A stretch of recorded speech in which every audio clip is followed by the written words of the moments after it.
This is the Windhorse 26-inch electric bike, the F2 step-through commuter. Honest first take, it rides better than I expected for the price, but a few details made me double-check everything before trusting it for daily use. I went into this test curious and a little skeptical. A 350-watt motor that peaks at 750 watt, a 468-watt removable battery, 20-mile-per-hour top speed, Shimano 7-speed, front suspension, and a UL 2849 certified electrical system all sound solid on paper.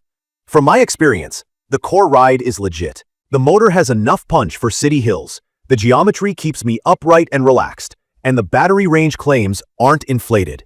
In my opinion, the big story is value against the headaches. Some design oversights and documentation issues can chip away at the fun if you're not comfortable tinkering or relying on video guides for setup. The step-through high-carbon steel frame is sturdy and heavy. At about 60.6 pounds, it's not something I want to haul up a flight of stairs, but the weight disappears once I'm rolling. The low step makes it easy to swing a leg through with a backpack or work pants, and the cruiser-style bar keeps my posture neutral. The 26-inch Chow Yang tires feel planted, not sluggish, and the lockable front fork takes the edge off potholes and brick crosswalks. The battery tucks into the frame from the top, locks securely, and looks clean. No rattles on my rides. The color LCD is bright enough in daylight and actually looks a notch nicer than I expected at this price. I'll call out the kickstand. It holds the bike almost upright. On uneven pavement, the bike wants to tip. It's usable on flat ground, but it doesn't lean enough to feel secure on a sloped driveway or a crowded street. That's a simple part, yet it matters every single ride when you stop for coffee. Assembly took me about an hour with the included tools. Front wheel, fender, headlight, rear rack, pedals, and seat went on without drama, but the printed manual didn't help much. I used the brand's video plus my own bike wrench for quick adjustments. I also checked every connector under the controller cover. That's where I ran into a minor snag. My throttle didn't respond at first. Reseating a plug fixed it. Not ideal, but solvable if you're comfortable checking connectors. If you aren't, I'd budget a local shop tune and safety check. On the road, the 350-watt hub motor with a 750-watt peak makes sense. From a stop, it spins up smoothly without yanking the front end, and it holds an indicated 20 miles per hour on flat ground. My GPS showed speed a touch lower than the display. When the screen read 20 miles per hour, my GPS hovered around 18 to 19 miles per hour. That optimistic reading is common on value e-bikes. Pedal assist, PAS, has 3 levels. And there's also throttle only, cruise, walk assist, and pedal only. Quick explainer for newcomers. Pedal assist means the motor adds power when you pedal. Throttle is a thumb lever that moves you without pedaling. Walk assist moves the bike slowly, so you can push it up a ramp. Gearing is better than I expected. Even at max assist, I can still add real pedal pressure without ghost pedaling. That helps range and makes the ride feel like cycling, not just sitting on a scooter. The Shimano 7-speed shifts reliably, and the thumb shifter is beginner-friendly. Mechanical disc brakes are adequate. They stop you, especially with good cable tension and clean rotors, but they don't have the modulation of hydraulic setups. For a 60-plus pound bike rated to 330 pounds payload, I keep my eyes up and brake early in wet weather. Range lines up with the claims. I ran a full power test, about 12 miles at the highest TAS, cruising near top speed with rolling hills. I used roughly 2 out of 5 battery bars. That projects to around 30 miles if I kept pushing hard, and I can stretch to the mid-40s riding in PAS 1 to 2 and doing my share on the pedals. The 468 watt-hour pack charges in roughly 6 to 7 hours. It's removable, UL 2849 certified, and listed IPX5 for water resistance. That means it handles rain and splashes, not pressure washers or submersion.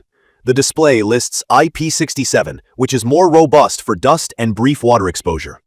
I still wipe the bike down after rainy rides and keep the charge port cap clean. Night rides are fine with the integrated headlight and brake light. The horn is loud enough for busy paths. Walk assist saved me during a parking garage ramp when I didn't want to ride between cars. Cruise mode works, but I used it less. PAS is smoother in traffic.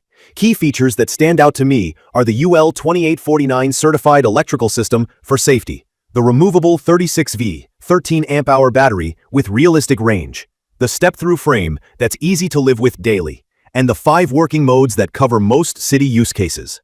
In my opinion, those are the pillars that make the F2 feel practical, not just a spec sheet deal. Comfort and accessibility are the stars.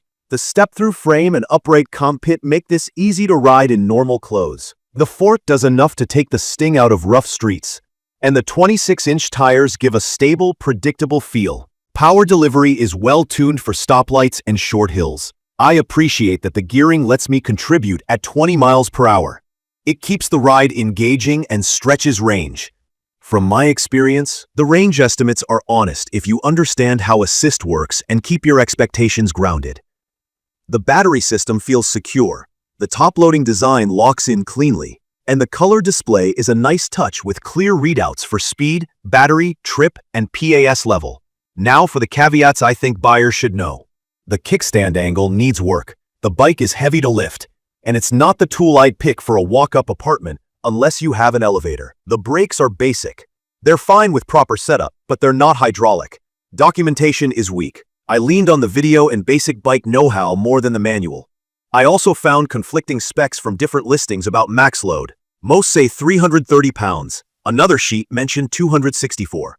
I wrote assuming 330 is the target, but I still advise leaving margin if you carry cargo regularly. On the support side, I didn't need a warranty claim, but I tested the listed support channels and didn't get a quick live response. Email came back later. I'd recommend this for someone comfortable with small adjustments or with a local shop they trust. It's perfect for commuters who want a simple step-through e-bike with real-world range and controlled power.